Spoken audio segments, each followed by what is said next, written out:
Poetry on the Trail here on the Dahlgren Railroad Heritage Trail is a series of QR codes posted on benches where you can use your phone and you can pull up the QR code. It'll bring you to a poem and an audio. You can read the poem yourself, information about the poet.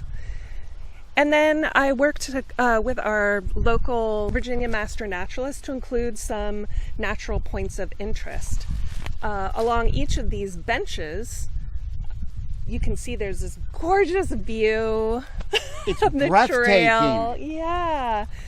So these benches were already here along the trail, and so the thought was, let's encourage people to stop and enjoy the vista at each of these benches. And I thought poetry, what a great draw to get people to kind of slow down on the trail and experience nature in a new and different way.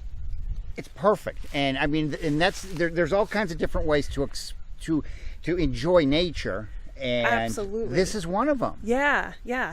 The Dahlgren Railroad Heritage Trail has always been very special in my heart, and so it gave me great pleasure to bring this as a poet, to bring other poets in Virginia a place along the trail. This season we have a brand new batch of poets. So this is version 2. This is version 2, yeah. Come out if you haven't been out before, or even if you were out last year, come out and experience. These are a brand new batch of poems, all nature poems in conversation with the natural area that we're in.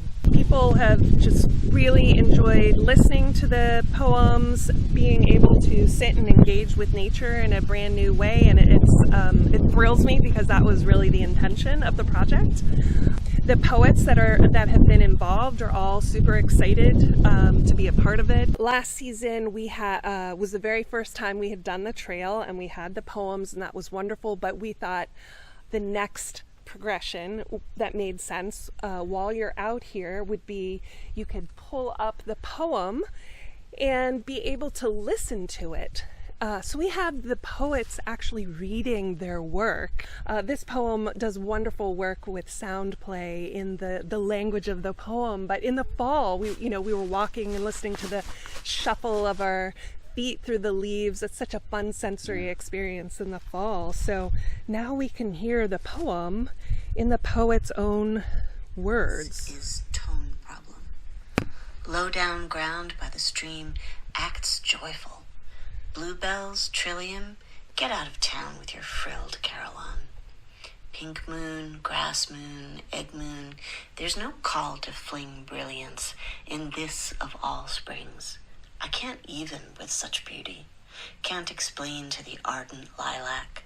No words for love-crazed blue jays, for the cat slinking through lemon balm. Calm down, iridescent mist swept along by always rising winds.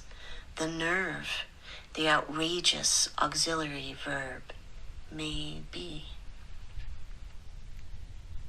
It adds so much to hear the poet. Doesn't it? And you can enjoy the sight and just listen to it now. And I think that's such a wonderful addition to Poetry on the Trail, to be able to just listen to it in the poet's voice and to engage visually in the trail.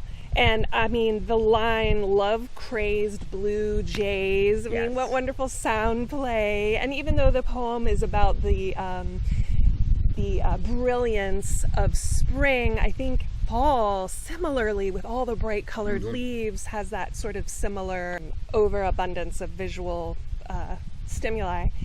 And I thought sounds, though, was a perfect thing to highlight. And in that case, that was less than a minute. And and to hear the poet do it, just with the pacing and the pausing, it's just different than if I'm reading it. Brings a very different experience, yeah. And of course, the poem is there for you to look at as well, however you want to interact with the poem. But it brings an extra special experience to be able to hear it.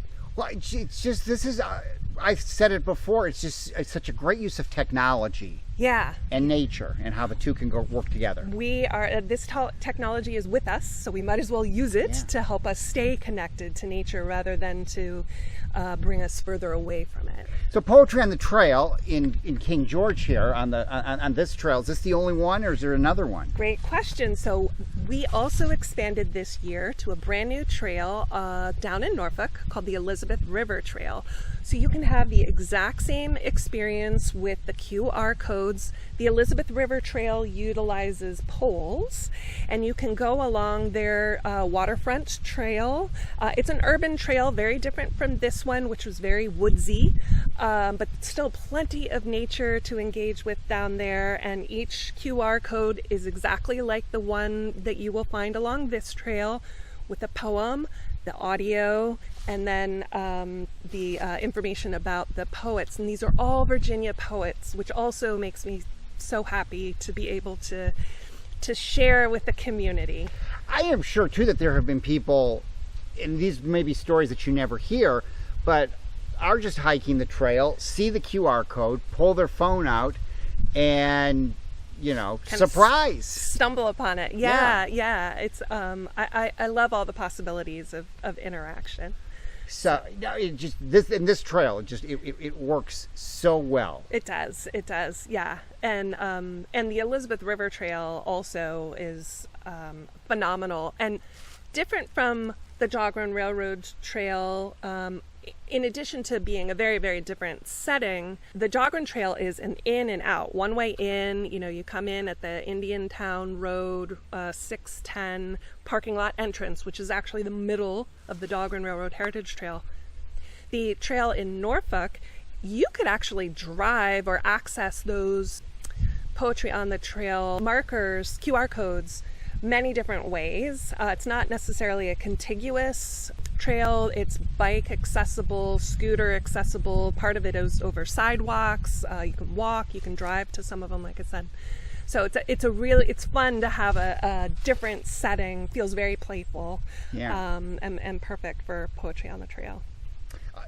For people that want more information about the Dahlgren Railroad Heritage Trail, how do we get that information? Because it's a great place. They do. They have a wonderful website. You can go to the Poetry on the Trail website and find the Dahlgren Railroad Heritage Trail information there. Poetryonthetrail.org is our main website. And similarly, you can find out about the Elizabeth River Trail from that website as well.